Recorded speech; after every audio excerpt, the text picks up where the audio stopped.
Ahí estamos.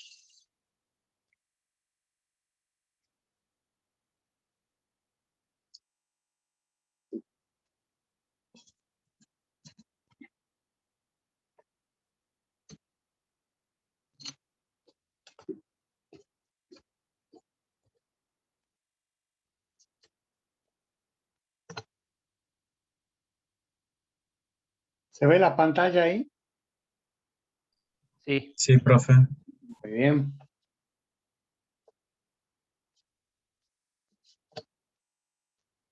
Ya vamos a arrancar.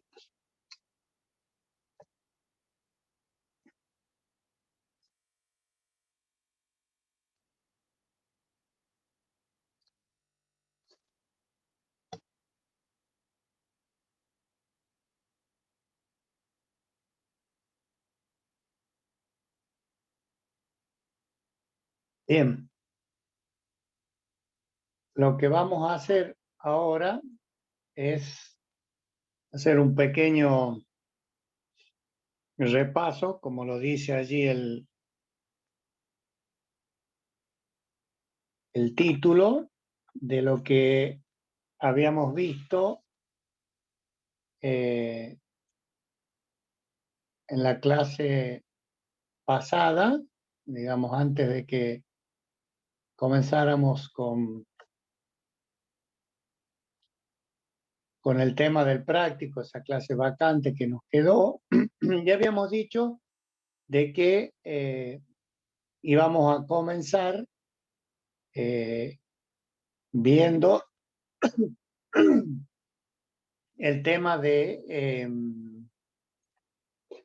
lo que era la dinámica del fluido. Por lo tanto, de acá hasta el final de la materia íbamos a tener que considerar las ecuaciones que nos describen el movimiento del fluido. Entonces, habíamos dicho como el movimiento del fluido era lo más importante, habíamos dicho que teníamos que definir lo que se consideraban como regímenes de corriente, o bien, dicho de otra manera, cómo se mueve el fluido, y en función de eso habíamos hecho algunas clasificaciones o consideraciones. A los regímenes de corriente habíamos visto que podían ser permanentes si la definición la veníamos dando a través de sus variables más importantes, como son la velocidad y la presión, no varían en función del tiempo. Es un régimen de corriente permanente, es decir, que la variación de la velocidad, la variación de la presión con respecto al tiempo son nulas. Caso contrario, si hay alguna variación, se llamaba el régimen variable. Si a su vez esas variables, velocidades, presiones, tenían o cumplían la función de que estaban y permanecían en secciones de puntos homólogos a la sección considerada, la velocidad no variaba, lo mismo que la presión, entonces se decía que el régimen era uniforme. El caso que estamos viendo acá, que es el desagote de un tanque, nosotros sabemos que por la ecuación de Torricelli la velocidad era igual a la raíz de 2G por H, ¿no es cierto? Entonces, a medida que la altura baja, la velocidad va variando. Este es el caso de un régimen no uniforme. Para los casos nuestros, en las secciones en donde nosotros consideramos las variaciones de las variables más importantes, que son la velocidad y la presión, permanecen constantes, entonces el régimen es uniforme. Y laminar y turbulento, era el otro régimen de corriente que podríamos considerar, era cuando, en el caso de laminar, habíamos visto un video en donde el fluido se movía por capas, es decir, el movimiento es por capas. Es una cosa estratificada, la velocidad del fluido es lenta, es baja, ¿no es cierto? Y no se entremezclan una capa de fluido, que puede ser esta, estoy marcando, con la siguiente, que puede ser esta. Las líneas son paralelas, unas de otras. En cambio, si el movimiento es de tipo torbellino, tal que nos dé una distribución de velocidades de este tipo, fíjense, mucho más uniforme respecto de una sección, en cambio esta más tiene la forma de una parábola. Acá vemos que la velocidad en contorno con el tubo, si esto es un tubo, la velocidad en contorno con el tubo es distinta de cero. En cambio acá la velocidad del contorno con el tubo es igual a cero. Es una de las grandes diferencias. ¿Y por qué? Porque acá hay partículas que, por más que tengan contacto con las paredes del tubo, tienen velocidad distinto de cero. Esto después lo vamos a analizar a la diferencia más adelante entre flujo laminar y turbulento a través del número de Reynolds. Y vamos a ver que tiene mucho que ver con, primero, la velocidad del fluido y la característica que habíamos definido hacia las primeras clases, que era la viscosidad. De acuerdo al valor de este número, después lo analizaremos bien, vamos a decir si el flujo es laminar o si el flujo es turbulento. Por el momento nos quedamos con esta definición de que el flujo es laminar si el movimiento es por capas, es estratificado, el fluido es ordenado, no se mezcla una partícula de una capa con otra. En cambio, en el turbulento es todo lo contrario. Eso lo vamos a ver como primera vista, el concepto desde ese punto de vista. Después hemos dicho que lo mismo que para considerar el equilibrio de un sólido rígido, cuando nosotros hacíamos el análisis del sólido rígido en mecánica, nosotros dibujábamos nuestro cuerpo, dibujábamos las fuerzas que analizábamos, no sé, Rx, por decir, y Ri, y hacíamos el diagrama del sólido libre, ¿se acuerdan? Ajá. En donde a partir de este diagrama planteábamos las ecuaciones e íbamos encontrando las incógnitas, ¿no? Las reacciones, o sea, plantamos el diagrama del sólido libre, estaba definido a través de las fuerzas de acción y de reacción, ¿no es cierto? Y depende qué es lo que quisiéramos buscar, planteábamos estas ecuaciones para luego despejarlas y encontrar, en este caso, la reacción. El equivalente del análisis del sólido libre en un sólido rígido es lo que nosotros hemos definido como tubo de corriente. ¿Y qué es el tubo de corriente? Hemos dicho que era un conjunto de líneas de corriente tal que nos conformaba como una sección. Es decir, esta sección está conformada, en este caso tenemos dibujado 4 líneas de corriente.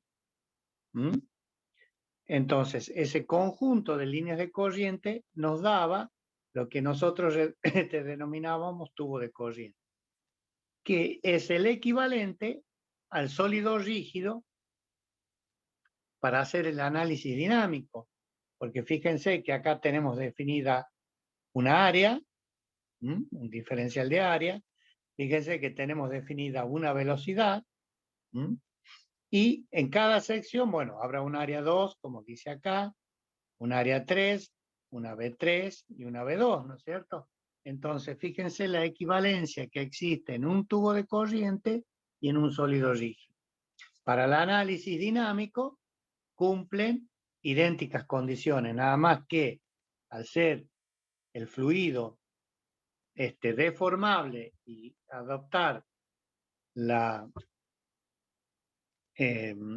tener cualquier forma y adaptarse al recipiente que lo contiene, digamos, no es válido, o sea, no es posible, no sea válido. No es posible hacer un diagrama de un sólido rígido porque no lo es el fluido. Tiene otra característica, como hemos dicho, completamente distinta. Entonces, ¿de qué nos vamos a valer nosotros? Y siempre lo vamos a analizar. De un tubo de corriente. Ahora, la característica importante del tubo de corriente, al estar constituido por una cantidad, como dice acá, finita de líneas de corriente, es que este tubo, ¿no es cierto?, es imaginario. Puede estar constituido por un número finito de líneas de corriente que nosotros las elijamos convenientemente. En este caso tenemos 4 líneas de corriente, o bien puede ser, como lo vamos a hacer muchas veces, las paredes de un caño. Si este es un caño, el que estoy dibujando, le vamos a dibujar el eje.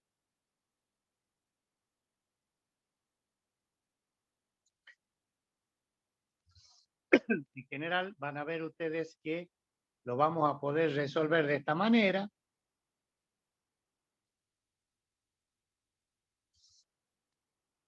Vamos a designar con 2 secciones, que son las que yo he marcado ahí con letra roja. Y bueno, ¿cuáles van a ser nuestras variables que más nos van a influir? La variable B1, por ejemplo, y en esta 2 tendrá que ser B sub 2. Podrá ser que en la sección 1 consideremos el área 1 y en la sección 2 el área 2. Entonces, esto, lo que está dibujado acá, el tubo, también es un tubo de corriente, siendo que estas son las paredes límites de un caño, ¿no es cierto? Entonces, su interior, esto, diámetro, constituye un tubo de corriente. Y ahí nosotros podremos marcar líneas de corriente y hacer el análisis idéntico al que tenemos aquí. Es decir, que no tan solo es un tubo imaginario, como lo dice acá, la filmina, sino que también lo constituye un tubo de paredes reales, como pueden ser las paredes de un caño. ¿Y para qué sirve? Para realizar el planteo de las variables que nosotros vamos a analizar dentro de lo que es la dinámica del fluido. La más importante en estos casos, ya van a ver ustedes, van a ser las velocidades, las áreas y pueden ser las presiones. O sea, A1, B1, P1, A2, B2 y P2.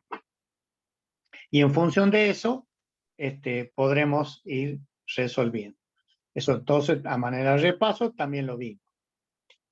Y el otro tema con el cual terminamos, y nos vamos a enganchar de acá con el apartado que sigue, que es el tema, vamos a empezar a ver caudal.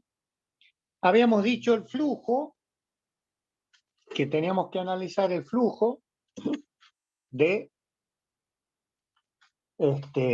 cualquier magnitud vectorial. Recuerden, y habíamos dicho que acá la magnitud vectorial la denominábamos con F.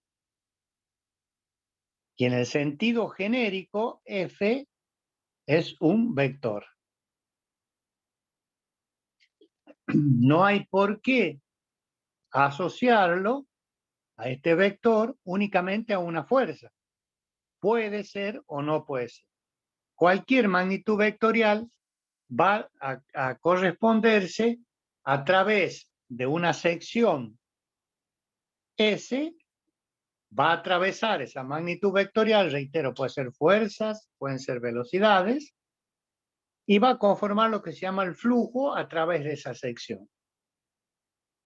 Habíamos visto dos cosas nosotros. Lo que está simbolizado en este grafiquito que estoy señalando, este dibujito, en donde la sección no es rectangular y plana, sino, fíjense, es curva, una sección curva, y la habíamos definido por dos vectores. Primero, el vector superficie, S, y segundo, el vector flujo, V, F o lo que fuera, ¿no es cierto? Dentro de todas esas, habíamos visto que si la magnitud esta vectorial era normal a S y a su vez permanecía constante, el flujo lo habíamos definido, fíjense, esa magnitud, esto lo digo por última vez,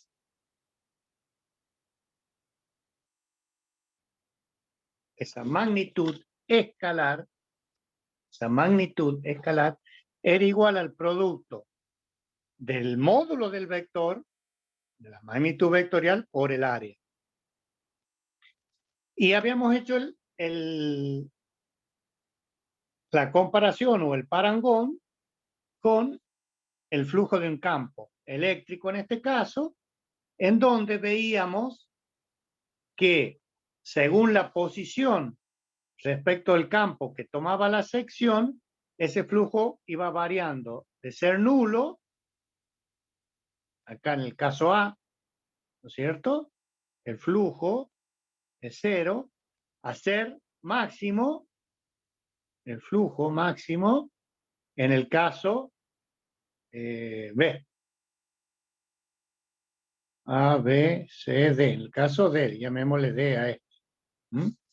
Acá el flujo era máximo. ¿Por qué? Porque las líneas de campo eléctrico, ¿no es cierto?, son perpendiculares a la sección. Bueno, el mismo caso nos va a ocurrir a nosotros ahora cuando empecemos a definir el flujo, lo que nosotros vamos a definir ahora de este flujo, en vez de llamarlo con la letra griega phi que simboliza al eléctrico, nosotros le vamos a llamar con la letra Q y lo vamos a llamar caudal. O sea que Q es igual a phi desde el punto de vista conceptual. Y como phi acá dice que es F por S, nosotros a Q le vamos a llamar que es V por A. En donde V es la velocidad y A es el área. ¿Cómo vamos a hacer eso? A través de lo que yo les he mostrado. Miren, para seguir la cronología que tiene el libro, Claudio Mató, que es nuestro libro de cabecera, yo les acabo de pegar acá, digamos, a esta filmina, el área y el flujo del vector F en este caso. Acá el vector F son los vectores de color verde, ¿no es cierto? Para los que están... Eso se ve, ¿no es cierto? ¿O está muy chiquito? ¿Se ve? El flujo F. Se ve. ¿Se ve? Sí. Bueno, el flujo, entonces el flujo F son los vectores verdes. Y S, que tiene carácter vectorial, son los vectores grises. Les quiero ir haciendo la comparación entre esto y esto porque con este concepto ustedes están muy amigables, digamos, y para que vean que es exactamente lo mismo. ¿Cómo lo toma el libro? desde el punto de vista más mecánico, ¿no es cierto?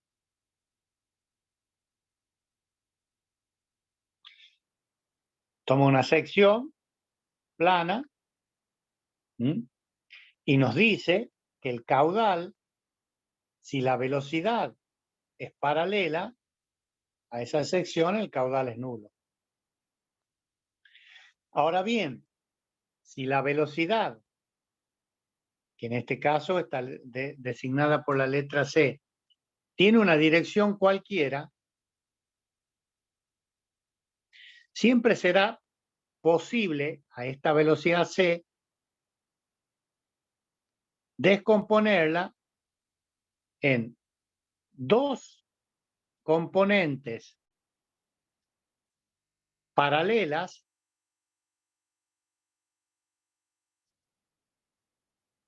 a la sección S y una componente perpendicular a S.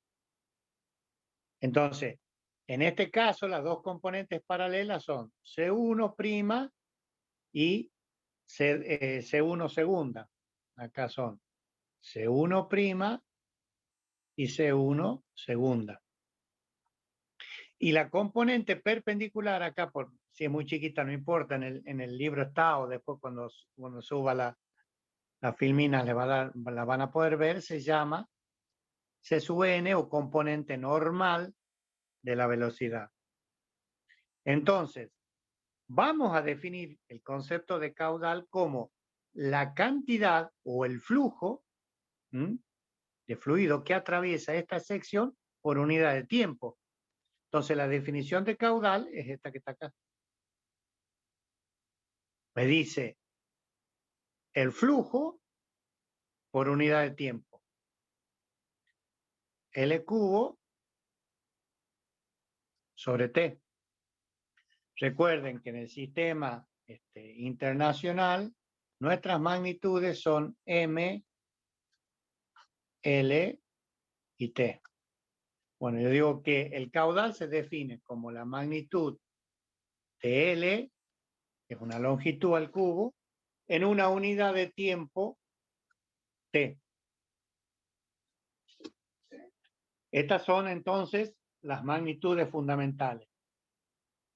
Sabíamos que las unidades del sistema, si estas son las magnitudes fundamentales,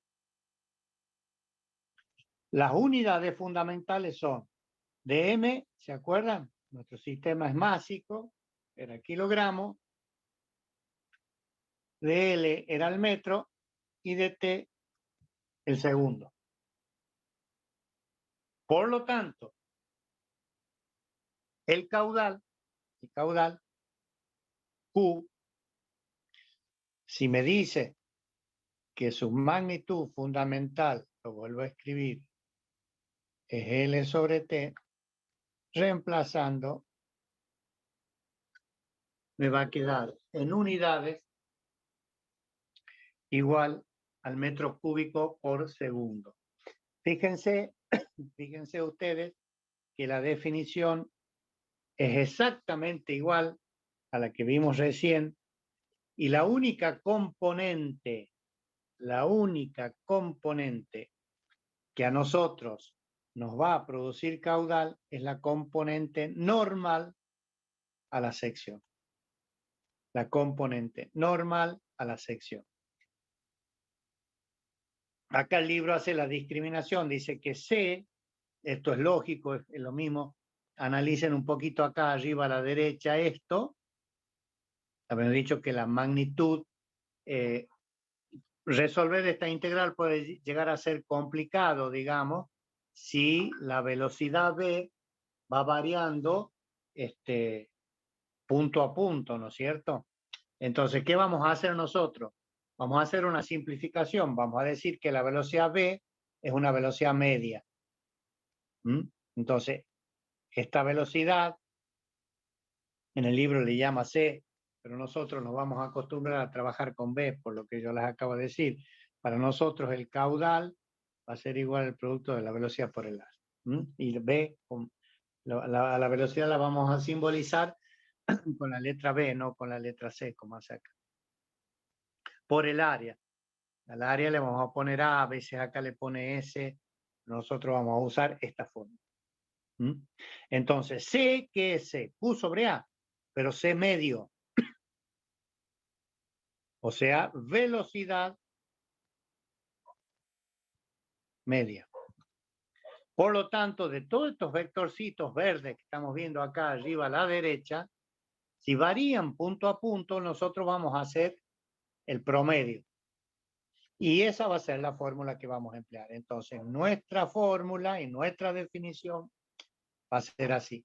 El caudal es igual al producto de la velocidad, se entiende que es velocidad media. Esto les reitero, y si pueden tomar nota, véanlo o háganlo.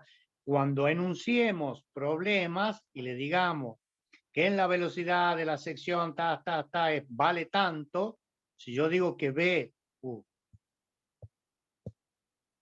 si yo digo que B es igual a 3 metros por segundo, estoy haciendo referencia a la velocidad media.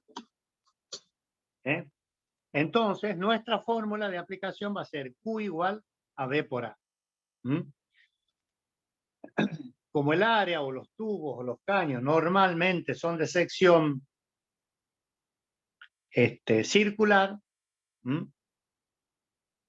una velocidad media típica que nosotros podemos llegar a utilizar es esta. C o B media es 4Q sobre pi por diámetro al cuadrado. ¿Por qué? Porque el área del círculo es pi por diámetro al cuadrado sobre 4, ¿cierto? Entonces, al despejar la velocidad nos va a quedar armada la fórmula de esta manera. Reitero, vamos a utilizar la fórmula esta que estoy recuadrando. Q es igual a B por A. Y yo me voy a tomar un tiempito ahora para decirles y expresarles que es el producto, y esto no lo digo más, escalar de dos vectores.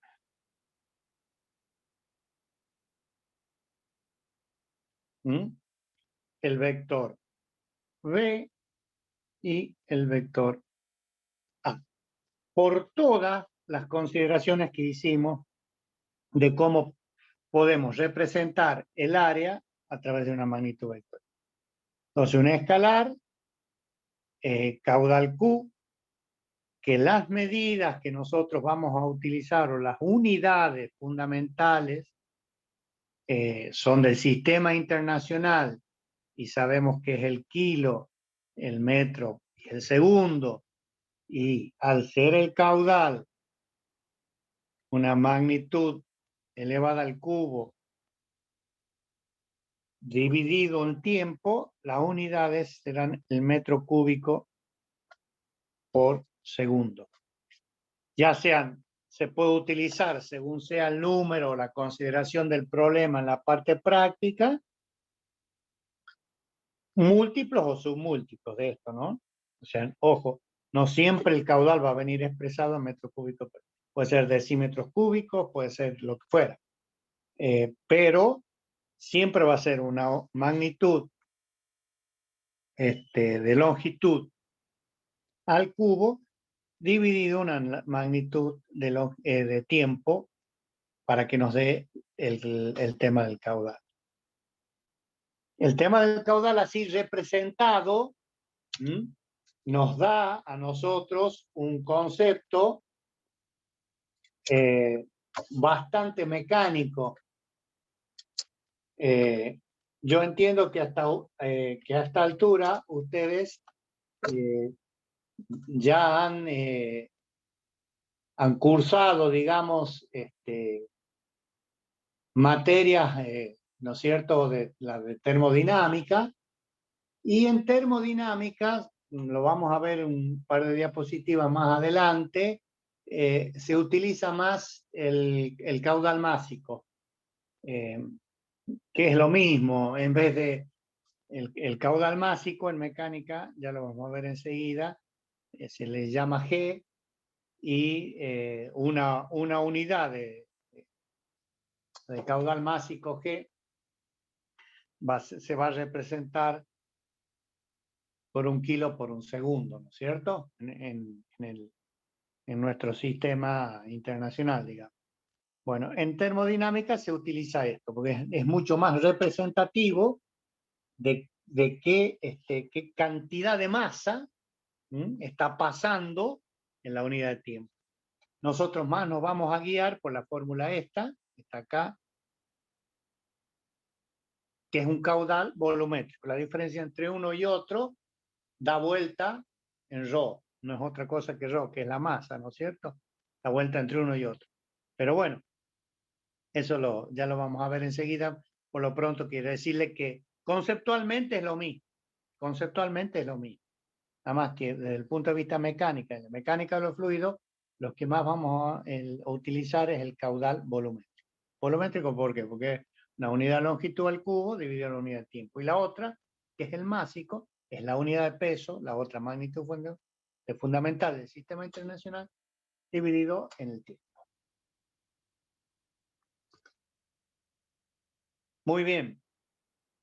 Ya tenemos, o hemos definido, voy a ir haciendo un resumen.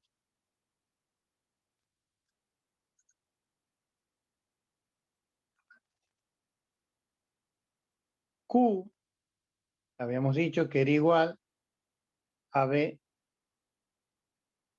por A. ¿Se la ve ahí? No quiero tapar después con lo que viene ahora. Bueno, esta es una primera ecuación que ténganla en cuenta porque dentro de la dinámica la vamos a emplear y mucho. Q igual a B por A.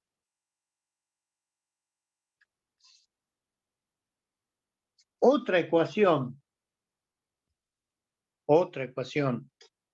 en donde vamos a aplicarla y la vamos a usar con mucha frecuencia es la ecuación que se llama de continuidad.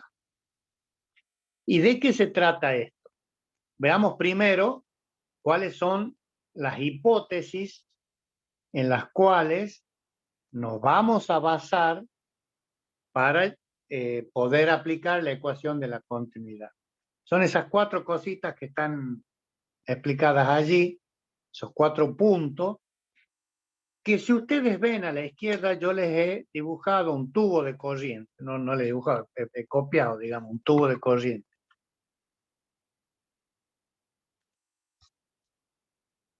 Y dice la primera consideración, que entre las secciones, primero, si vamos a aplicar la ecuación de continuidad, deberemos tomar 2 secciones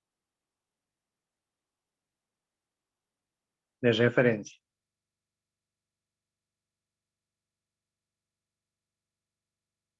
A esas secciones de referencia se las simbolizan con números. Como yo acabo de decir recién, bueno, ahora lo estamos como oficializando. Ahí tenemos la sección 1 y la sección 2. Obviamente no tienen por qué ser iguales, pueden ser o no iguales. Las secciones me refiero, ¿no? Entonces, ¿cuál es la primera hipótesis en la que vamos a basar para aplicar la ecuación de continuidad, que ya vamos a ver cuál supone? Me dice acá, no entra ni sale fluido porque siempre la velocidad es tangencial a la trayectoria. Quiere decir que no hay ninguna partícula que pueda hacer esto, ni ninguna partícula de afuera que pueda hacer esto, entre las secciones que yo estoy tomando como referencia. ¿Se entiende? Entonces, entre 1 y 2 no hay partículas que salen ni partículas que entran. ¿Por qué? Porque la velocidad siempre, el vector, es tangente a la trayectoria en cualquier punto, ¿eh? Y ese viene de la mano con el concepto que vimos el año pasado de una derivada de lo que era la derivada del vector, ¿no es cierto? La derivada del vector en el límite nos representaba el vector tangente a la trayectoria de la partícula. Entonces, si nosotros hemos definido la línea corriente como el vector cuya velocidad es tangente a la partícula en el punto, tenemos que hacer esa consideración. O sea que no entra ni sale ninguna partícula. Ese es el primer punto. El segundo punto dice que es estacionario. ¿Qué significaba eso de que era estacionario? De que la derivada de la velocidad con respecto al tiempo en las secciones que uno consideraba, ya sea 1 o 2, no variaban, su derivada es nula. Por lo tanto, la velocidad no varía en la sección 1 y no varía en la sección 2. Por más que entre 1 y 2 sí varíen, ¿no es cierto? Se entiende que todas las partículas que pasan por el punto... Vamos a cambiar de color.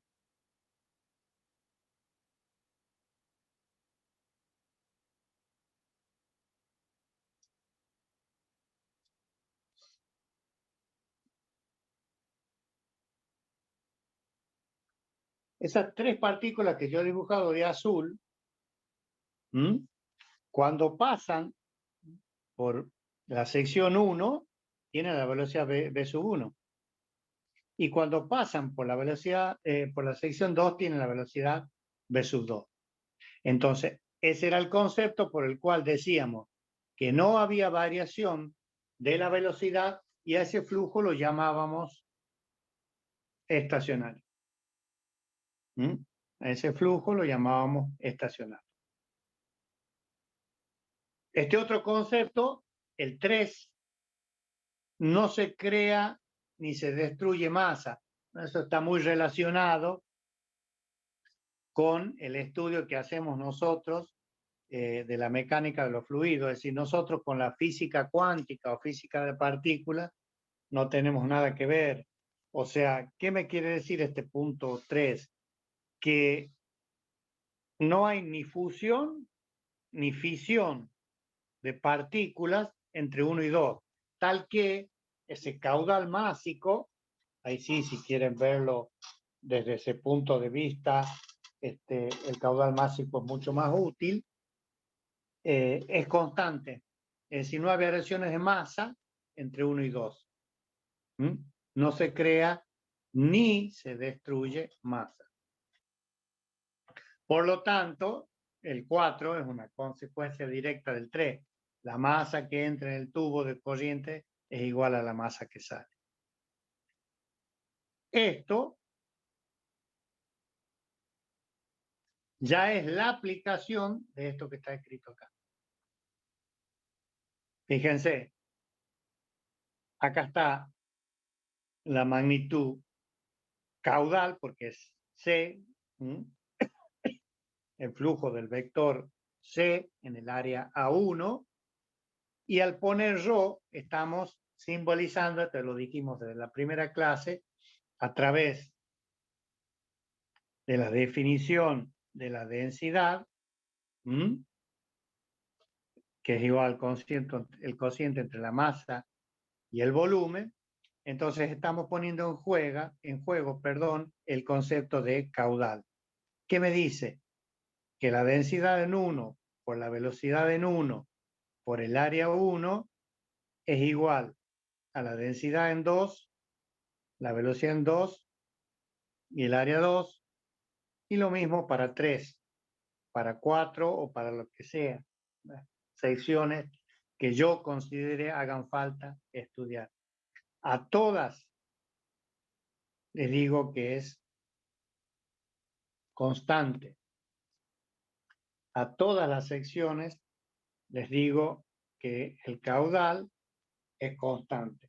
Entonces, en razón de haber considerado estas hipótesis, nosotros concluimos concluimos con la primera de las ecuaciones de continuidad expresada como es la que está puesta acá, llamémosle 1 a esta, en donde la densidad por la velocidad por el área nos da un valor constante independientemente de donde nosotros tomemos estas secciones de referencia. Siempre va a ser constante. Fíjense, si ρ sub 1 es igual a ρ sub 2, que es una de las hipótesis, y a ρ sub 3, que es una de las hipótesis que nosotros vamos a tener, significa que el fluido es incompresible, o sea, no hay variaciones de densidad. Y sí podrá haber variaciones, como le digo, de las velocidades y las áreas, según la fórmula esta que tenemos anotada acá arriba, de caudal igual a B por A, ¿no es cierto? Pero nosotros sabremos que el caudal que entra por 1 es el mismo caudal que sale por 2. Entonces, teniendo en cuenta que la inversa de la densidad era el volumen específico, esta fórmula se la puede expresar de esta manera. C sub 1 por diferencial a 1 sobre B sub 1. B sub 1 es el volumen específico. Bueno, igual a, lo único que he hecho es reemplazar ρ como la inversa de B. Y nos va a quedar así. Nada más que esta ecuación me dice que el fluido puede ser compresible o incompresible. ¿Y por qué me lo dice? Que puede ser compresible, que es lo que nosotros no vamos a ver. Y porque está el factor de compresibilidad B acá. Esto está teniendo en cuenta cuán compresible es el fluido entre la sección 1 y 2. Nosotros vamos a desechar esto y nos vamos a quedar con el fluido incompresible. Pero la ecuación es aplicable. Fíjense, para todo. El régimen tiene que ser permanente y el flujo, como les dije, estacionario. ¿Me siguen hasta ahí? Sí, profe. Sí.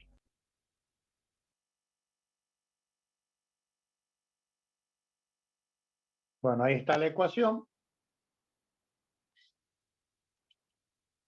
Vuelvo a repetir todo lo mismo, nada más que pongo énfasis acá en esta filmina para considerar la razón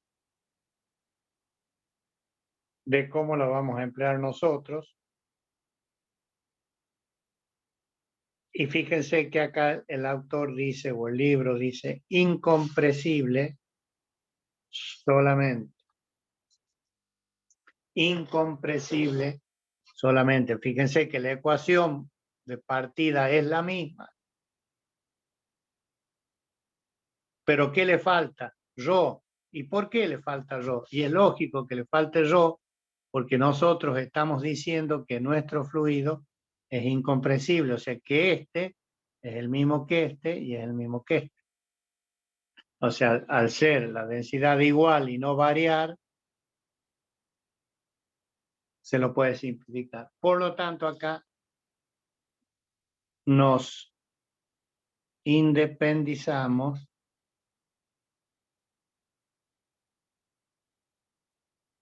de la densidad. Pero ojo, esta ecuación, alumnos y alumnas, que quede bien en claro, que quede bien en claro.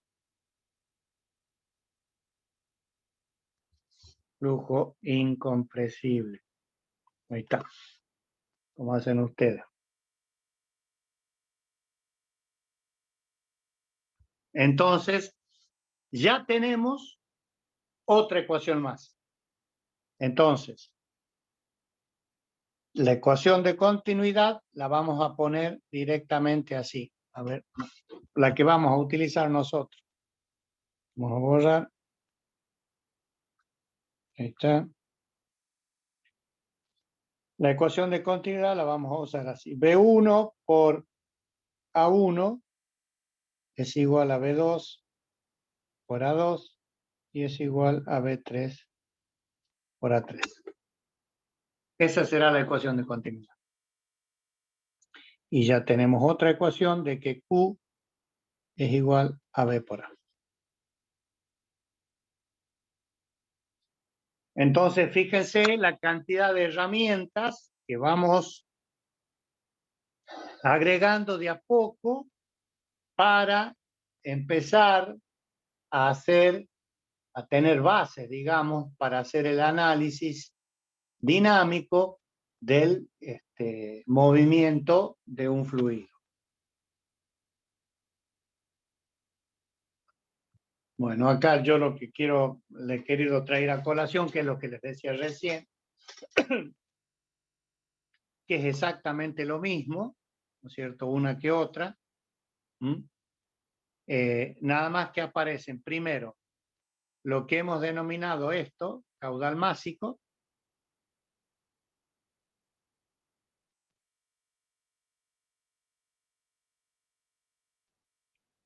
Bueno, y ahí está la unidad, ¿no es cierto?, en kilogramos por segundo. Acá estaría la primera forma de la ecuación, que al estar la densidad y la compresibilidad a través del volumen específico, la podemos aplicar para fluido compresible o incompresible.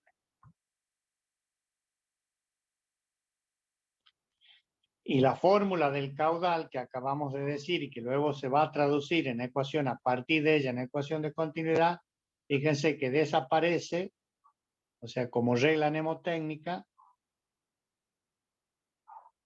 no está la densidad. Es directamente el producto, como yo le dije, se decía en el caudal de la velocidad por el área. Y eso es lo que permanece constante. Entonces, de esta ecuación, Q igual a B por A, podríamos decir Q sub 1 es igual a Q sub 2. Y si Q sub 1 es igual a Q sub 2, podemos decir que B1 por A1. Perdón, hay un micrófono ahí. Ahí está. Gracias. B1 por A1 es igual a B2 por A2. Y tiene la ecuación de continuidad. Está claro, ¿no es cierto? No es muy complicado el tema. Hasta allí ya hemos visto dos ecuaciones. Reitero la definición de caudal como un flujo de una magnitud vectorial a través de una sección. La magnitud para nosotros va a ser la velocidad. Por lo tanto, el caudal, que es el flujo, nos va a dar el producto escalar de dos vectores de B por A, y eso lo vamos a medir en metros cúbicos por segundo.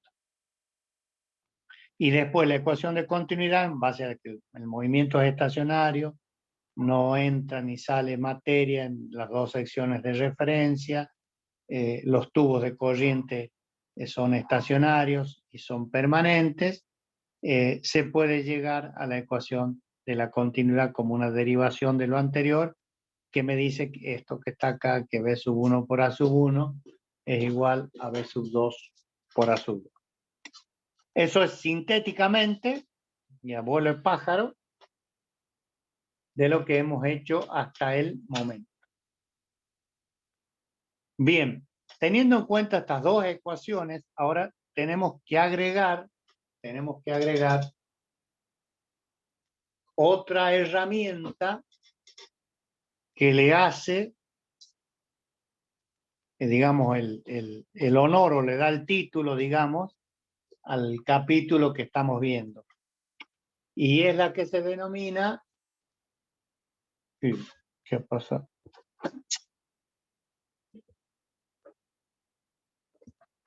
Ahí está, disculpen, ¿sí? ¿Se ve la pantalla? Sí. Bien, disculpen, no sé qué pasó. Bien, ¿Profe? decimos que lo otro que íbamos a analizar para poder considerar que estamos en dinámica son las fuerzas que actúan en los fluidos, ¿no? Y acá lo que yo he querido, para que les quede como una regla por ahí visual de qué es lo que está pasando, son las fuerzas que vamos a analizar o a la que puede estar sometida un fluido en líneas generales, que son las fuerzas gravitatorias, ¿no?, que viene dada por el peso W. Eso siempre el peso va a tener una función. Recuerden que va a haber, porque el fluido está en movimiento, va a haber una fuerza debida a una diferencia de presión. Se entiende entre secciones. Acá, en este dibujo,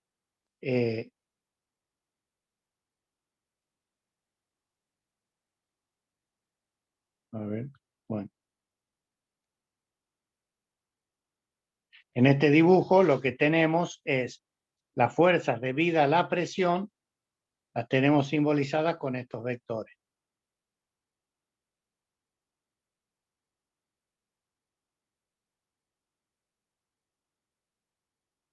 O sea, estas diferencias de presiones sumadas, por ejemplo, pueden darnos una F1 y una F2. Tal, ¿a qué me refiero? Que la delta Fp va a ser igual, supongamos, a F2 menos F1 vectorial.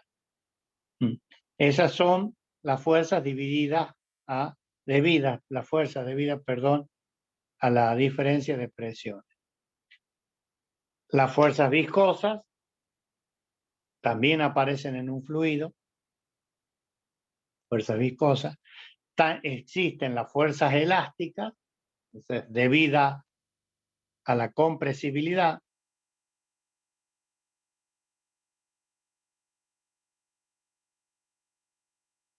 Las fuerzas elásticas. Y las otras que vimos debido a la tensión superficial. Por el momento, como vamos a considerar fluido ideal, a esta no la vamos a tener en cuenta, en razón de que vamos a estudiar un fluido ideal. Luego, cuando veamos fluido real, sí. O sea, sí en fluido real. Ojo esto, ¿eh? Por el momento, para obtener las ecuaciones, las fuerzas viscosas no tienen consideración. Las fuerzas elásticas no las vamos a considerar porque para nosotros la densidad, lo acabamos de decir, permanece constante, y fuerzas debidas a la tensión superficial tampoco las vamos a considerar, puesto que no forman parte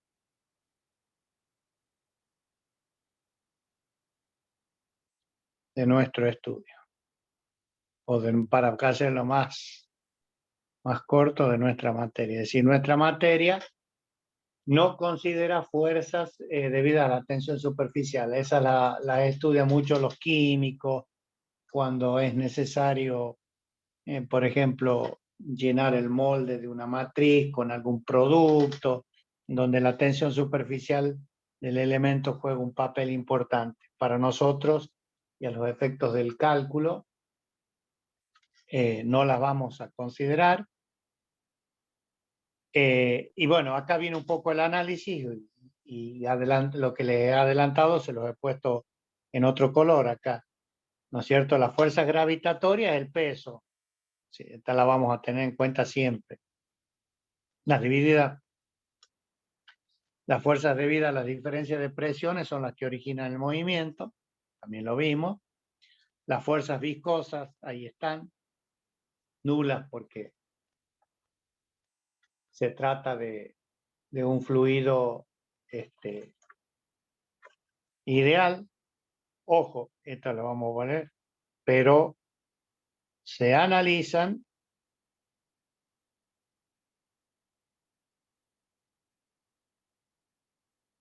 en fluido, en fluido real. Profe, Bueno, la fuerza, sí, disculpe que lo moleste. En la filmina anterior, digamos, en la diapositiva anterior, me quedé con una pequeña duda. ¿Vio toda esa flechita que usted remarcó de roja? sí, ¿Me Esta. podría todas esas que están alrededor? Sí, Eso sí. es, ¿me podría explicar esa parte que me perdí? Estas son las fuerzas debidas a las presiones.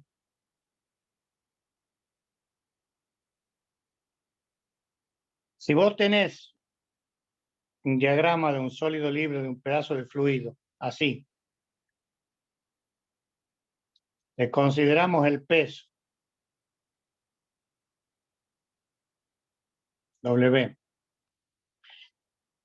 Esto es nuestro diagrama que decíamos recién de equilibrio, ¿no es cierto? Como yo he sacado del seno del líquido que está en movimiento este fluido, evidentemente hay fluido de acá para acá, hay fluido de acá para acá, hay fluido de acá para acá y de acá para acá. Bueno, todas esas acciones que le hace el fluido contiguo o las paredes de un tubo, las reemplazo por fuerzas de presión. ¿Se entiende? Es decir, al hacer el análisis aparecen fuerzas porque el fluido se está moviendo, como son las fuerzas debidas a la presión porque el equilibrio dinámico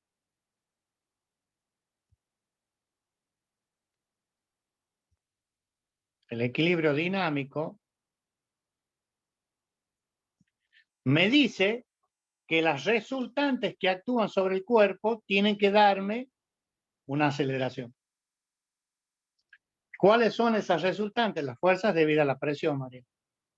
¿Me queda claro? Que las reemplazo directamente, como son vectores, sumo y descompongo en dos ejes o en tres, lo que sea, X y Z. Entonces tendré F sub 2X, F sub 2Y, F sub 2Z, F sub 1X, 2, ¿me entendés? Sumamos cada uno respecto a su eje y esa fuerza tiene que ser distinto de cero. ¿Y por qué? Porque el fluido se está moviendo. Si no, no hubiera cambios de velocidades. ¿Se entiende? Ah, sí, por favor, ahora sí ya entendí. Este dibujito, mira. ¿Cómo haces para que una partícula vaya desde 1 a 2?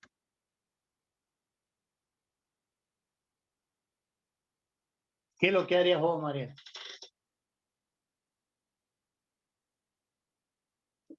Si vos estás acá está Mariela. ¿Qué es lo que harías? ¿Qué es lo que primero te ocurre? Si esto es una tapita, ¿qué es lo que haces? Lo empujo. Bien. Perfecto. Eso es lo que quería que me digas. Vos la empujás. ¿Qué le haces ahí? Una presión. Bueno, esas son estas. ¿Está bien? Sí, ahora sí, profe, me había quedado colgada y antes que pase de largo me No preferí pasa sacarme. nada. Muy bien. Volvamos. Bueno, las fuerzas viscosas habíamos dicho que las íbamos a analizar en fluido real, no en el ideal, por lo tanto, las ecuaciones que obtengamos nosotros van a ser para fluido ideal. Después las vamos a particularizar. Pero esta es una hipótesis de partida que hay que tener en cuenta. Si me dicen que es fluido ideal, esto lo aplico. Y si me dicen que no, vamos a tener que tener en cuenta esto. ¿Cómo es lo que nos va a pasar a nosotros? Ya mañana, cuando sean ingenieros y quieran hacer un cálculo hidráulico, el fluido va a ser real, no ideal. Y ahí sí van a tener que tener en cuenta esto. Pero bueno, para eso ya la vamos a ver más adelante. Y después está el fluido para nosotros incompresible y la tensión superficial, bueno, para nosotros es un tema que está fuera del objeto de nuestra materia. Y bueno, ya acá empieza lo que es la dinámica pura. A partir de este gráfico empieza lo que es la dinámica pura. Fíjense que el título dice ecuaciones diferenciales de movimiento. componentes de la aceleración. Es decir, que el fluido está sufriendo un cambio de velocidades. Y si hay un cambio de velocidades, ¿qué hay del otro lado? Una aceleración. ¿Una aceleración? No, bueno. O sea, Una fuerza, profe. Ah, exactamente. Una resultante. Yo el año pasado, ¿se acuerdan que yo les decía? No hay que decir una fuerza. ¿Mm? Hay una resultante distinta de qué. ¿Cómo tiene que ser esta? Distinta de. Cero. Sí, señor. Si no, esto no existe. Y sería, como hasta el capítulo anterior que ustedes han hecho hasta la clase pasada, ¿qué es esto? ¿Cómo se llama en mecánica de fluido? Polilla 1. Equilibrio. Estática, hidroestática. Sí, señor. ¿Se entiende la diferencia o no se entiende? Sí. Segundo principio de Newton. Bueno. ¿Cómo sabemos que hay aceleraciones? Miren.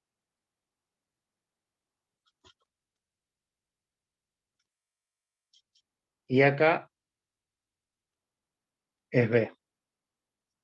¿Qué es esto? Tenemos un punto A1 que tiene coordenadas X y Z respecto a un sistema de referencia X y Z. Hay un punto A2 muy próximo. ¿Cómo sé que es próximo? Porque las coordenadas de ese punto son las coordenadas del anterior más un diferencial. Por lo tanto, que no lo puedo. Bueno, por lo tanto,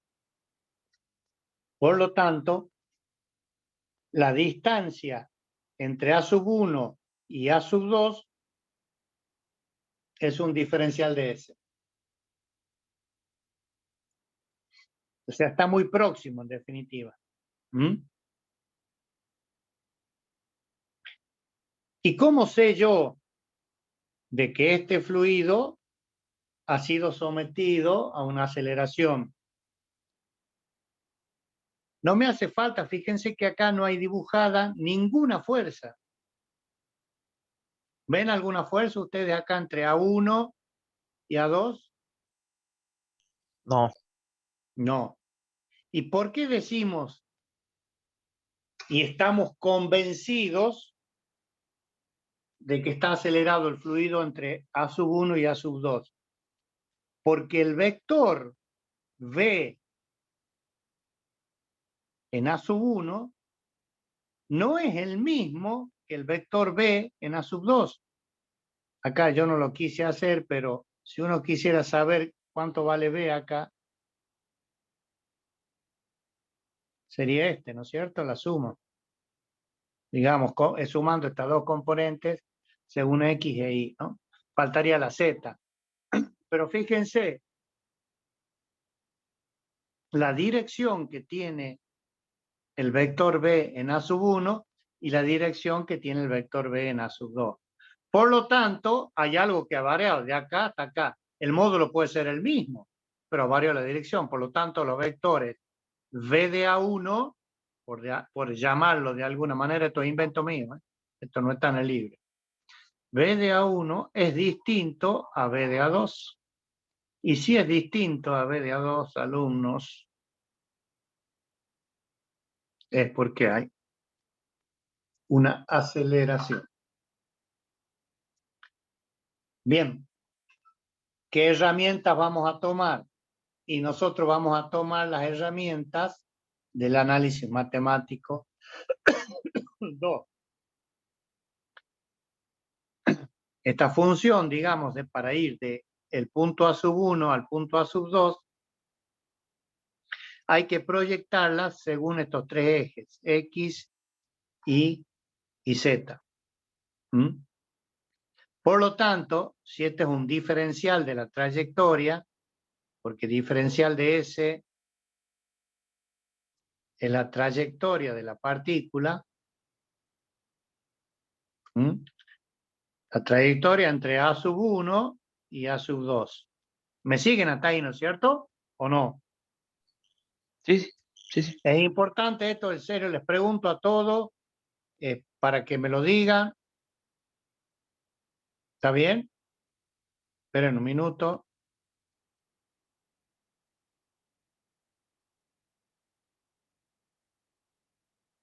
No sé por qué. Bien. Entonces, ¿qué es lo que tenemos que hacer? Ver cómo varía, porque ya sabemos de que el componente de la velocidad v no es la misma, ¿no es cierto? El vector velocidad entre A sub 1 y A sub 2 ha variado. Y si ese componente de velocidad ha variado, lo que nosotros tenemos que hacer es ver qué es lo que ha pasado. Y bueno, y acá viene toda la explicación. No he querido poner la fórmula en este cuadro, en esta filmina, para que nos detengamos un poquito en el análisis matemático, que por ahí ustedes están un poquito olvidados, o bien no es que estén olvidados, por ahí los tienen los conceptos, pero acá no vemos los conceptos matemáticos duros, sino la aplicación concreta de un concepto matemático. O en este caso, ¿cuál es el concepto que yo les pediría, si no lo tienen bien en claro, que revisen? Es esto.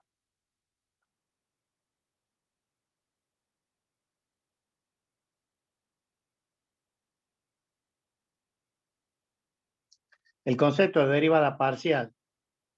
Porque el concepto de derivada parcial, obviamente, de dos o más variables, en este caso son tres, es el que nos lleva a determinar en pasos siguientes las ecuaciones de las aceleraciones que está siendo sometida la partícula. Y eso es lo que está escrito respecto a cada uno de los ejes. Fíjense, acá dice B sub X, o sea, la componente que está acá de la velocidad v en A sub 1 proyectada en la dirección de X, más, fíjense lo que dice, la variación con respecto a ese eje. O sea, que en este eje tenemos la velocidad que tenemos en A sub 1 más la variación que sufre en esa dirección respecto del eje X. Obviamente para llegar acá. Y acá pasa lo mismo. Tenemos la velocidad que tiene A sub 2, ya como en el punto A sub 2, como una velocidad, digamos, entre comillas, final, más, miren, ¿qué es esto? La variación que tiene la velocidad en la dirección de X, pero respecto a X, que ya la sabemos, a Y y a Z. Es decir, que es la variación de la componente de la velocidad según la dirección del eje X respecto de cada uno de esos ejes. Lo mismo pasa cuando queramos proyectar este vector B en la dirección de Y y en la dirección de Z, que sintéticamente están puestos acá, fíjense. Según el eje Z,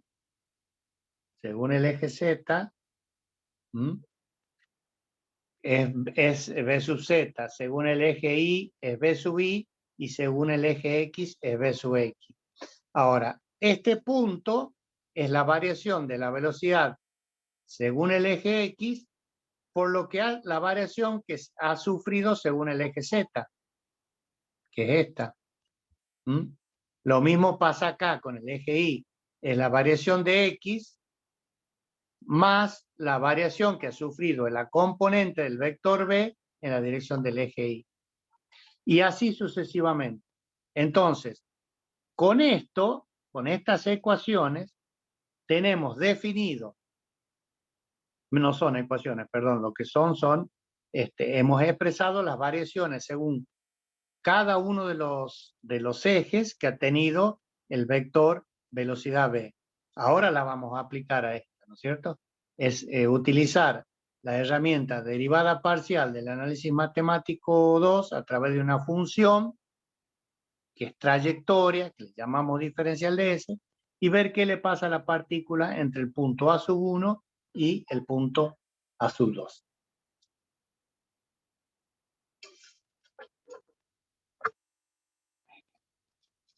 El año pasado habíamos visto nosotros que una magnitud vectorial, como por ejemplo una velocidad, podía ser función de un punto y del tiempo. El caso concreto, la magnitud vectorial ahora, es la velocidad. ¿Y qué me dice esta ecuación? Me dice que la velocidad de X es función de un punto, fíjense, acá está, por eso lo he puesto, un punto, al decir un punto, ¿qué digo? Le estoy dando las coordenadas X y Z. ¿Me sigue? Y del tiempo, porque yo necesito saber qué le pasa a esta partícula en los sucesivos instantes de tiempo a donde nosotros vamos a hacer el análisis. Entonces, el vector velocidad es un vector que es función del punto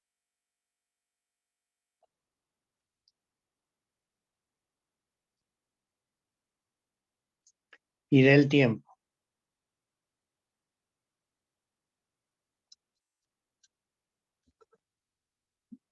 ¿Me siguen hasta ahí, no es cierto?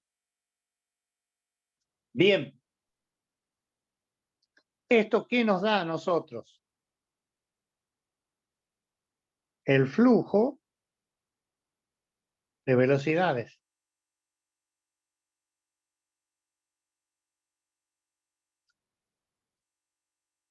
En el intervalo de tiempo que estamos considerando, ¿no es cierto? O el campo de velocidades, ¿no es cierto? En el entorno que hemos tomado entre A sub 1 y A sub 2. Pero si nosotros, para un instante determinado t,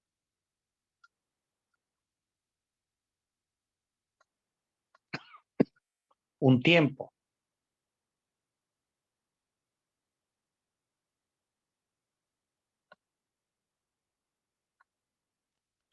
es decir, no analizar qué es lo que pasa con el campo de velocidad en toda esta trayectoria, sino en un instante definido, que yo lo tengo acá, puede ser T1 acá y puede ser T2 ahí. En ese instante, ¿qué nos va a dar a nosotros? Nos va a dar la componente de la velocidad. ¿Para qué momento? Para ese instante diferencial de T. Entonces, me da la componente de la velocidad según el eje X para ese instante T. Entonces, yo puedo decir que lo que estoy buscando, la variación, porque esto es una variación de la velocidad según el eje X, va a ser la derivada parcial de B sub X con respecto a T por el diferencial de T, más la variación que sufre X con respecto al eje X por su diferencial, más lo que sufre X con respecto al eje Y más lo que sufre X respecto al eje Z. Fíjense, acá estoy aplicando el concepto de derivadas parciales para saber qué le pasa en un instante determinado T a la variación según un eje X. Lo mismo puedo hacer,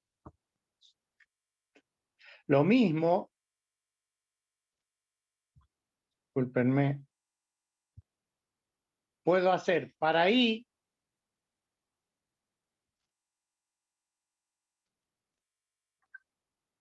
Y lo mismo puedo hacer para Z. En definitiva, ¿qué he hecho acá? A este flujo o campo de velocidades expresado de esta manera, porque el vector velocidad es función de un punto del tiempo, lo analizo para un tiempo determinado t.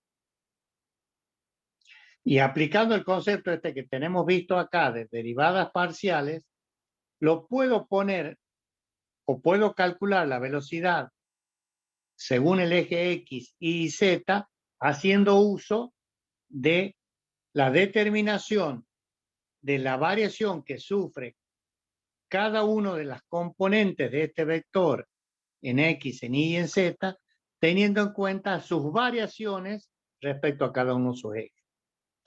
O sea que para el instante t nos ocurren estas variaciones. Como toda ecuación algebraica,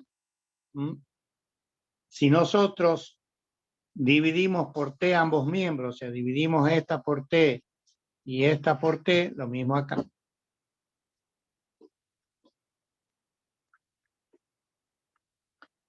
La igualdad no se altera. Y si la igualdad no se altera, es factible la realización. Esperen un minutito porque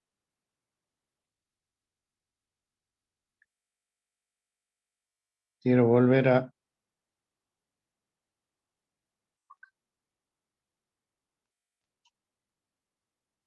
Quiero borrar unas cositas acá.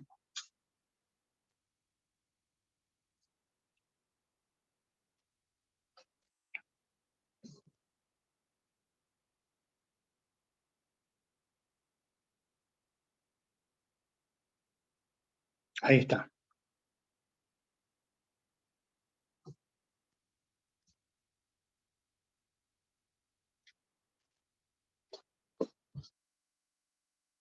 Entonces, decíamos que si dividíamos ambos miembros por diferencial de t, estas ecuaciones, o sea, esta y esta, no se alteraban. Y acá las tenemos divididas por t. Es lo que sigue acá abajo.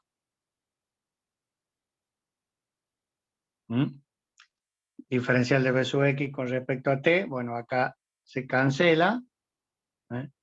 Acá al dividir por t se sabe que tengo la derivada del espacio según el eje x con respecto al tiempo. Acá voy a tener respecto al eje y con respecto al tiempo. Y acá respecto al eje z con respecto al tiempo, que son bx, bi y bz. bx, bi y bz. Y de este otro lado, ¿qué me queda? Mire, me quedan las variaciones de las velocidades con respecto al tiempo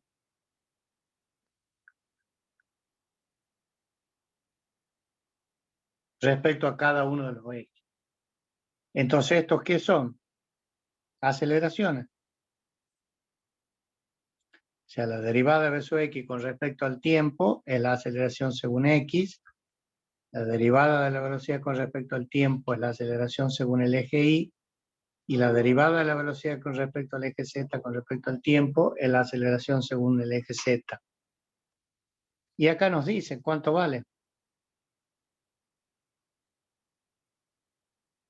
Esta es la variación que he sufrido, por eso el concepto, reitero, de derivadas parciales, fíjense, respecto de, en este caso, cómo varía la velocidad, la primera ecuación, que se puede hacer un análisis. Primero, cómo varía la velocidad con respecto al tiempo, el primer término.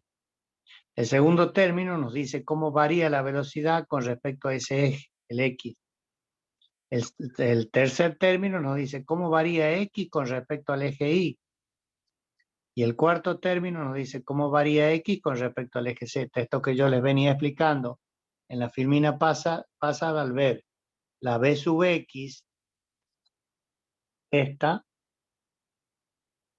cómo varía según este eje y según este eje.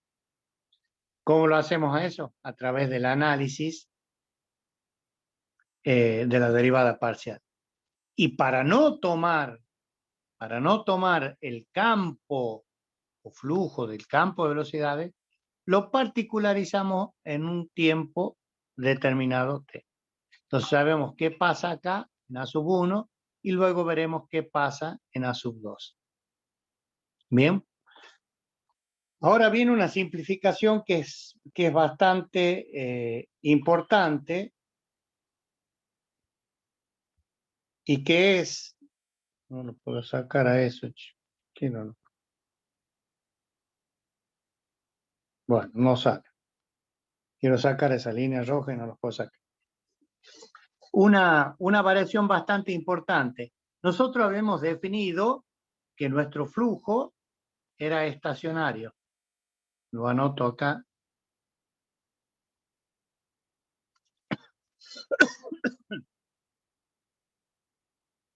Y permanente.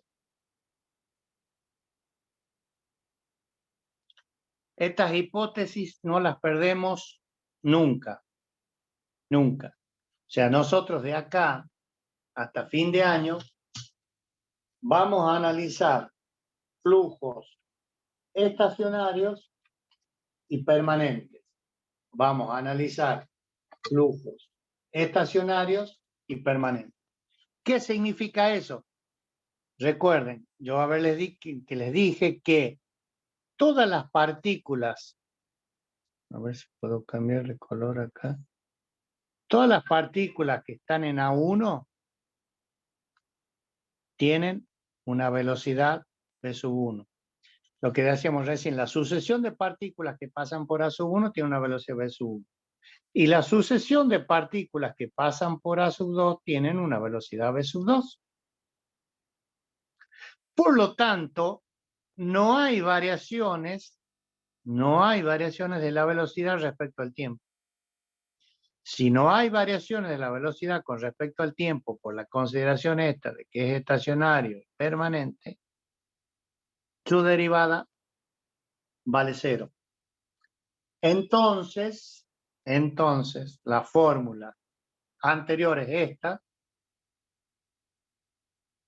devienen en E. En donde me dice que la aceleración según X es la variación de la velocidad respecto de cada uno de los ejes, en definitiva, multiplicada por la velocidad. La variación según el eje Y es la variación de la velocidad según ese eje, el X, el Y y el Z, por la derivada parcial. Entonces, ¿qué hemos obtenido acá? Las tres componentes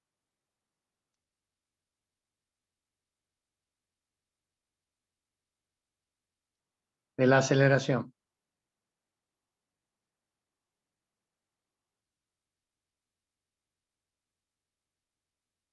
¿A dónde? En el intervalo de tiempo entre A sub 1 y A sub 2.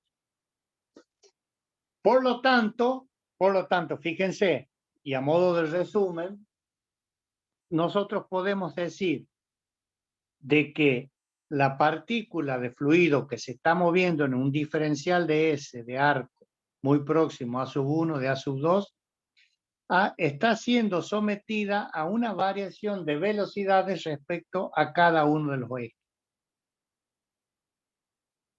Si hay aceleraciones, obviamente tiene que haber algún tipo de fuerza o algún elemento o alguna acción que me mueva la partícula de A sub 1 a A sub 2. Pero lo importante es que ya hemos encontrado las aceleraciones. Y si no perdemos de vista nosotros, en razón de lo que estamos haciendo, que dijimos recién que la suma de las fuerzas era igual a M por A, si ya hemos encontrado esto y podemos determinar esto o mensurar esto, el problema está resuelto. dentro del punto de vista de la dinámica. ¿Me siguen hasta ahí? Sí. Sí, profe. Lo que yo les voy a pedir acá,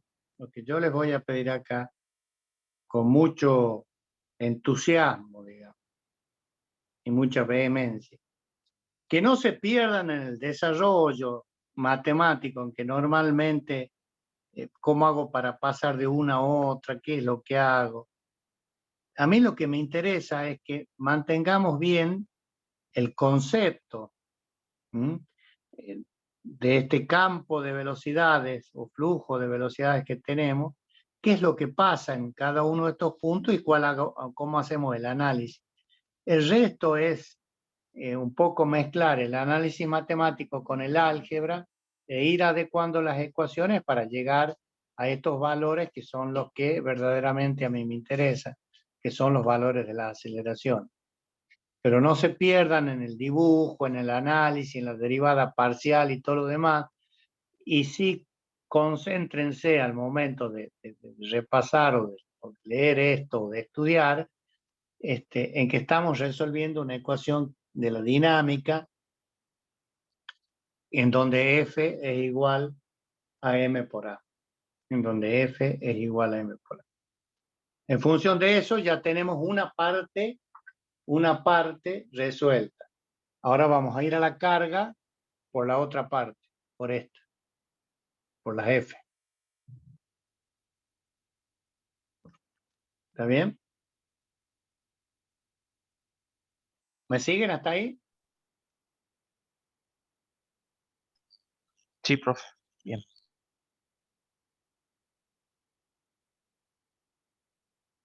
Quiero que consideren esto a modo de resumen, de nuevo, porque esto les va a dar un signo que va a ser muy importante.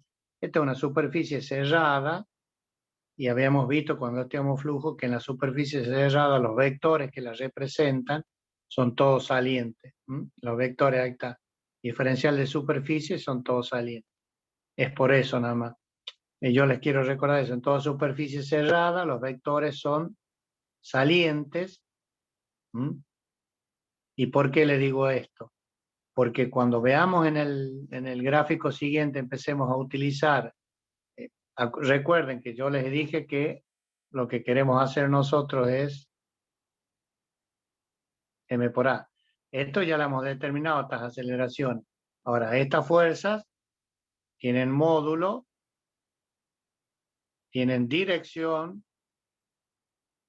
y tienen sentido. En sentido no hay problema, porque ya sabemos que son fuerzas de presión, cómo actúan, pero la dirección va a venir dada por el vector, por una magnitud vectorial. Entonces, fíjense que en el paralelepípedo que vamos a ver enseguida, me adelanto, en donde vamos a ver el equilibrio del cuerpo, los versores van a ser salientes. Esto.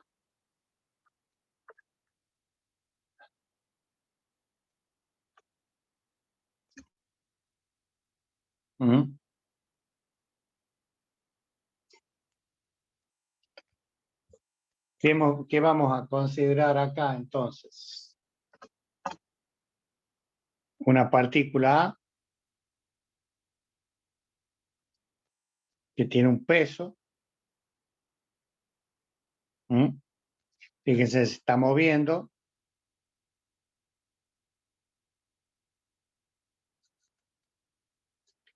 Y nosotros la ubicamos a esa partícula A en el centro de este paralelepípedo de caras.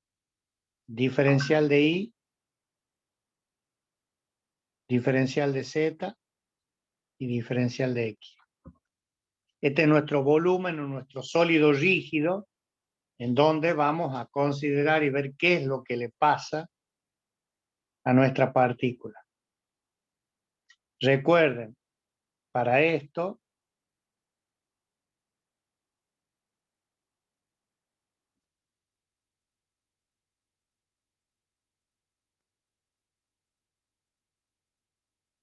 fuerzas actuantes, nosotros vamos a tener las gravitatorias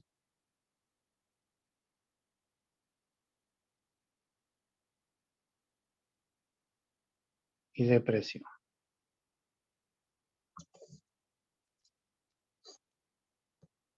Acá está la gravitatoria.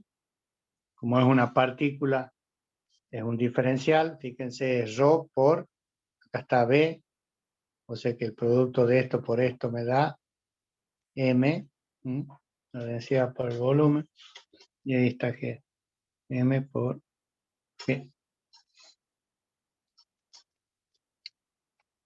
Ahí está la gravitatoria, y fíjense acá con vector. A ver, che.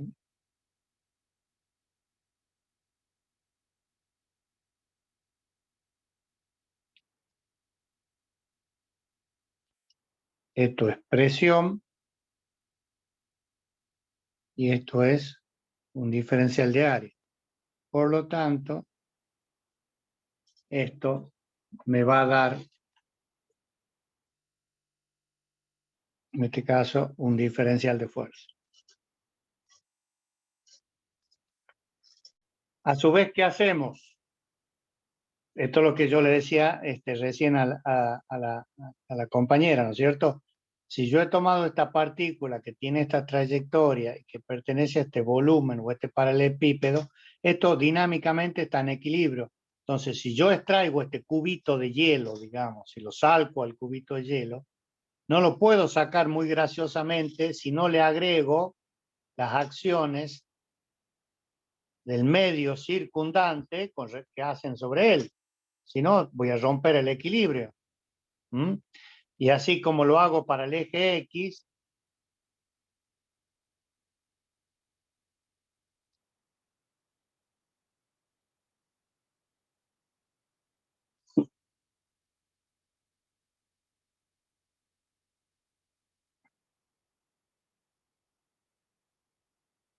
debería hacerlo para el eje Z. Lo que pasa es que el dibujo, para los efectos de clarificarlo, no lo pone. Yo se los agrego acá porque a usted le va a quedar la... No es fácil, che. Estoy haciendo maravillas.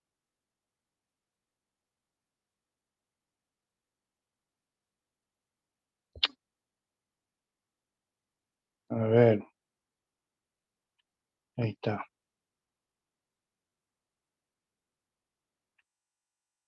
Según el eje Y,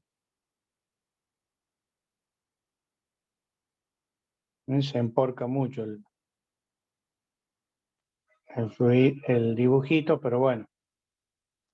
Ahí se ve, ¿no es cierto?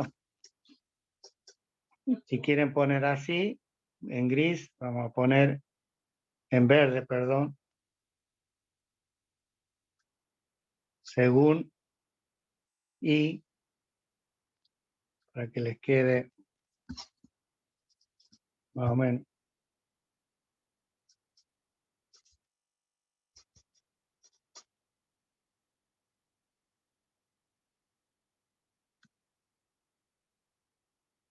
Según X.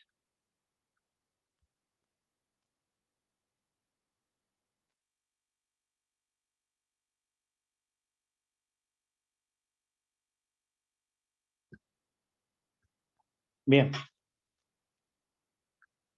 Vamos a seguirnos entonces con el rojo, porque es el que tengo.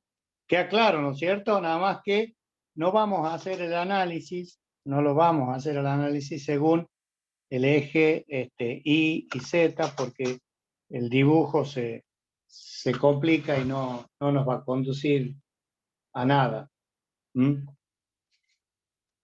Entonces, resumiendo, y para no perdernos de vista, tenemos una partícula que tiene, está ubicada en determinado momento con coordenadas X y Z, tiene un peso W que viene expresado por su fuerza gravitatoria, y como este paralelepípedo o esta porción de fluido que me representa por esta partícula A está en equilibrio dinámico, lo que tengo que hacer es analizar las acciones sobre este paralelepípedo. Y esas son fuerzas debidas a la presión, como decíamos acá, según el eje X, que están en color rojo, según el eje Y, que sería el color verde, y según el eje Z, el color azul. Entonces, como ven ahí el análisis, este paralelepípedo está en equilibrio y la partícula allí está siendo sometida a ese tipo de fuerza. Entonces, ¿qué vamos a hacer? Miren, acá está la fórmula. ¿Qué es esto? M. ¿Qué es esto que está acá? Y esto, A. Nada más que cómo las expresamos. Y acá, ¿qué es lo que pasa según el eje X? X, X. Bueno, y ahí entramos a jugar con lo que decíamos recién. Si los vectores que van a representar los diferenciales de S, al ser una superficie cerrada, son todos salientes, por lo tanto, si me muevo según el eje X, si me muevo desde A hacia a la izquierda de A, me muevo en contra del eje X, le pongo el signo menos, contra el signo E, porque me muevo, quiero saber cuánto varía, porque reitero, a ver, estamos hablando de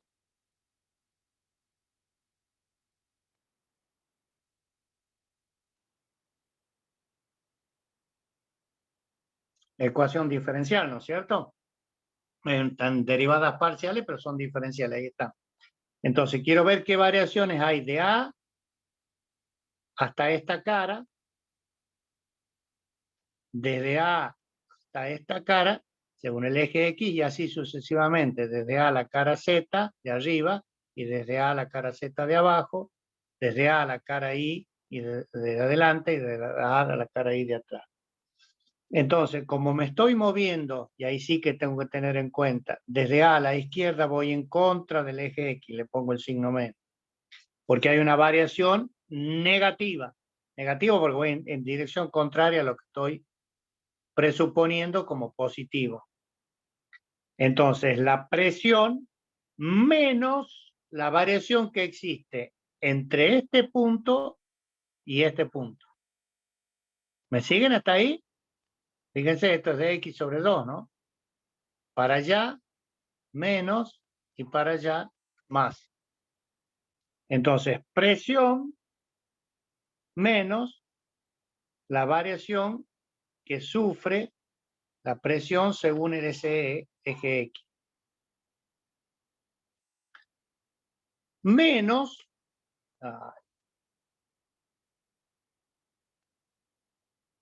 ¿y por qué aparece el menos? Porque el vector ds va en contra del vector P, ahí está el menos, pero la variación de presión la tengo según el eje positivo de la X. Entonces me ha quedado expresada la suma de las fuerzas según el eje X, que es lo que está acá, o sea, masas por aceleraciones, en función de las fuerzas actuando en esa dirección. Fíjense que en X y en Y únicamente tengo fuerzas debido a la presión. O sea, en X y en Y son fuerzas de presión. A sumarlas, ¿no es cierto? A eso me estoy refiriendo, porque estoy haciendo la suma de fuerzas. Pero cuando analice el eje Z, ¿qué va a aparecer? La fuerza de presión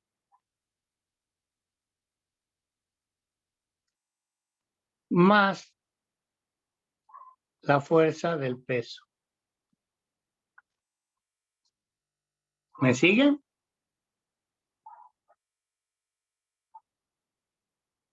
Sí. Profe, ¿puede volver 2 segunditos a la filmina anterior que estoy copiando el formulita? Ahí está. Ahí está, profe, ya terminé. Bien. Ahora veamos qué le vamos a hacer. Vamos a meter mano en esta fórmula para transformarla un poquito. O sea, tomemos únicamente suma de fx. ¿Mm? Porque ya sabemos que va a ser no va a ser igual. El procedimiento va a ser igual, pero la fuerza puede ser distinto, ¿no? La suma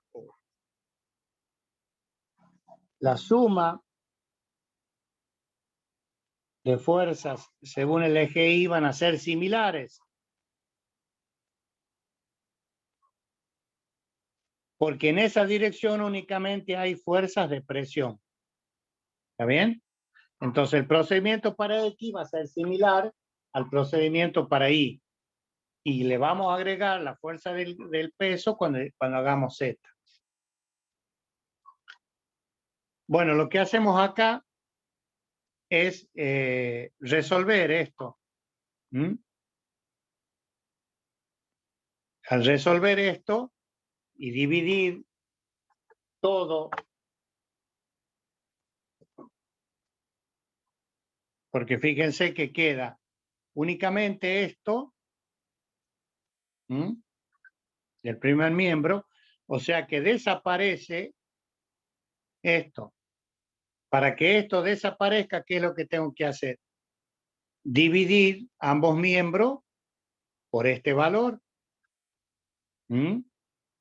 Entonces, como está de y de z, fíjense, se va a simplificar, de x, de y, de z, se van a simplificar, acá tenemos p menos la derivada parcial de p con respecto a x. Bueno, esto es cuestión que lo hagan ustedes y empiecen a simplificar y van a ver que llegan a esto. El rho lo pasan para este miembro o dividen ambos miembros, les va a dar lo mismo. Pero en definitiva yo quiero que nos planteemos, nos paremos acá y no nos perdamos que esto es la aceleración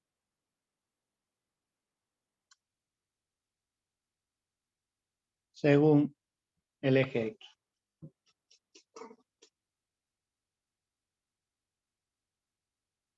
¿Cuánto vale la aceleración según el eje X? Vale la variación de la presión según el mismo eje. Miren qué resultado coherente, ¿eh? Dice, ¿cuánto se acelera la partícula en X? Y lo que varía su presión en dicho eje. En definitiva, me está diciendo lo que varía su fuerza de presión en dicho eje. Si nosotros la unimos con las fórmulas que vimos recién, que eran estas,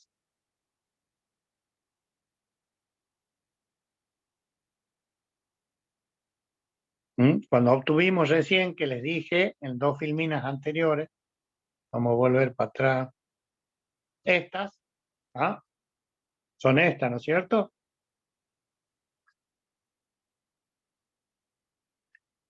Voy a poner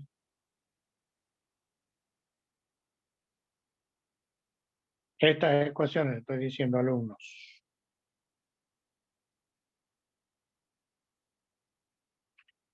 Que no hemos considerado, recuerden, lo único cuando yo les he marcado esto,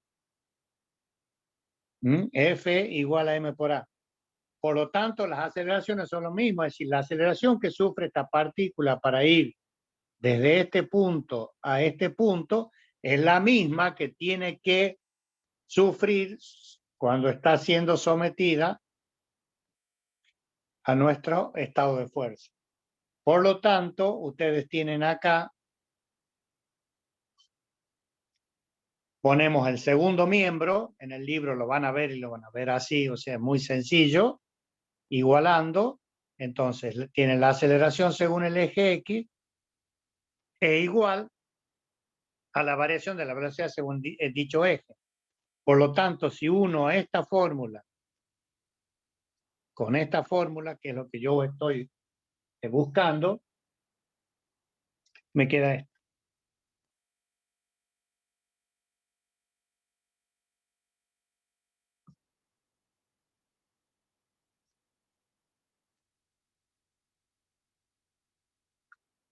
¿Está bien?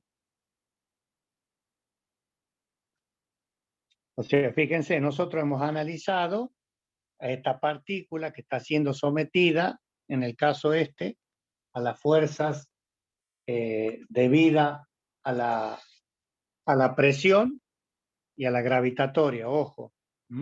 Únicamente son fuerzas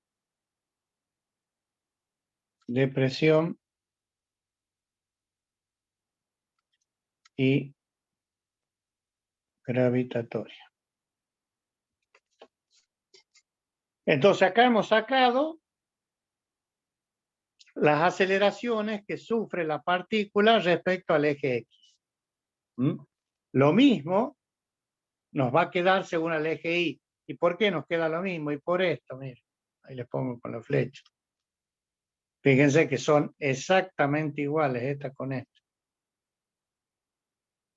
¿Por qué? Porque según el eje Y y el eje X, las únicas fuerzas que están actuando, me vuelvo para atrás, ahí está, miren, son las fuerzas debidas a la presión. Acá y la roja.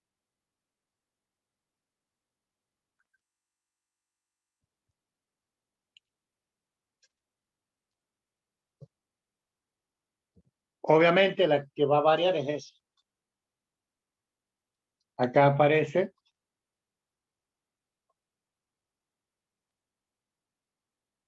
el peso de la partícula.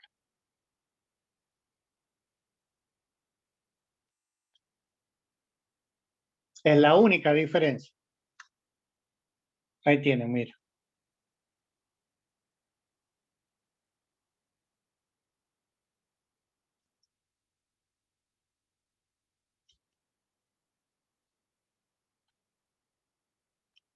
Entonces tienen las aceleraciones según el eje X, las aceleraciones según el eje Y, las aceleraciones según el eje Z, y de este otro lado tienen las fuerzas, por así decirlo, fíjense, por unidad de masa, porque hemos dividido por ρ, por dx, dy, z, ahí está, ¿ves?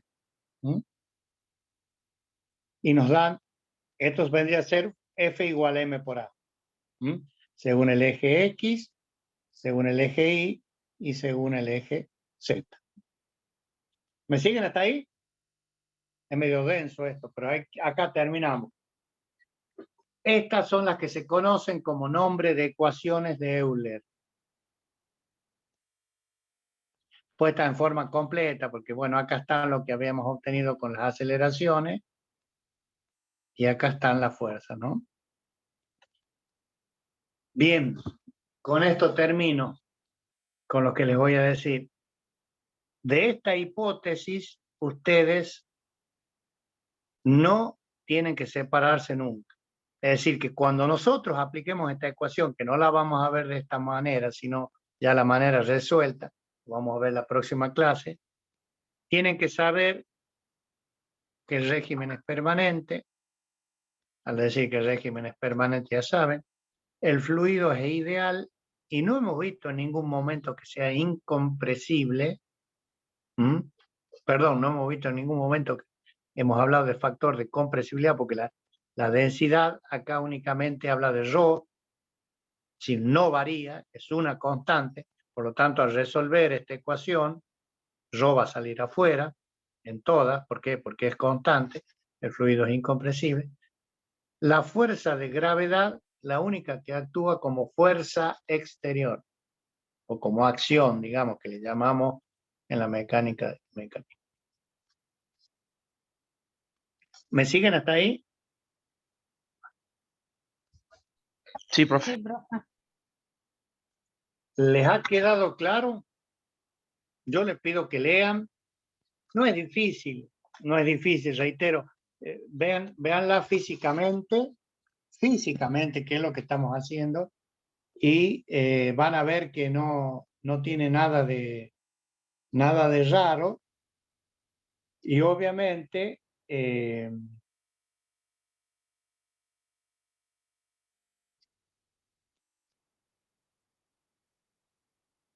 las van a poder entender. En síntesis, ¿qué hemos visto? El valor de las fuerzas y las aceleraciones a las que está sometida una partícula cuando está sometida. O como acciones tenemos como única fuerza actuando la fuerza de gravedad. Las fuerzas debido a la diferencia de presión sabemos que tienen que existir per se en razón de que el fluido está moviendo. Son 3 ecuaciones, porque nos da respecto a cada uno de los ejes, y son ecuaciones obviamente en derivadas parciales, que con estas simplificaciones que les acabo de subrayar, las vamos a poder sintetizar y resolver como ecuación diferencial común a variables separables, y vamos a ver qué es lo que nos da la próxima.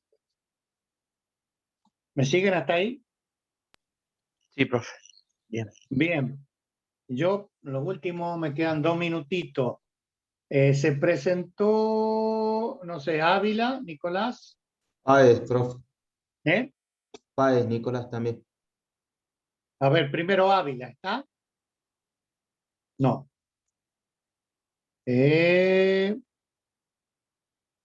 está, dime. profe, ahí hablo en el chat. Está, perfecto. Muy bien. Le ponemos presentico. Y después me decía Páez. Sí, Páez, Humberto Nicolás. Sí, señor. ¿Alguien más? Mercado Roberto. Mercado Robertín. Perfecto. Juárez me faltaría. Carrizo Carletti no saben si está. Pía Brizuela no la he sentido ni la he visto. Tampoco. Y Tejada Walter. Bueno. Muy bien. Estaríamos entonces con asistencia y con todo el asunto. Nos juntaríamos, nos reunimos mañana a las 17:45. Profe, Profe, ahí le Ahí le habla. habló Pía. Dice que está presente.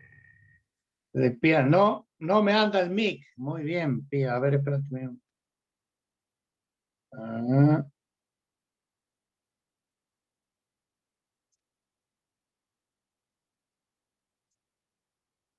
Sí, señor, listo. Sí, que me decían. No los no, profe, escucho. creo que para el presente pilla, creo que es Era Pía.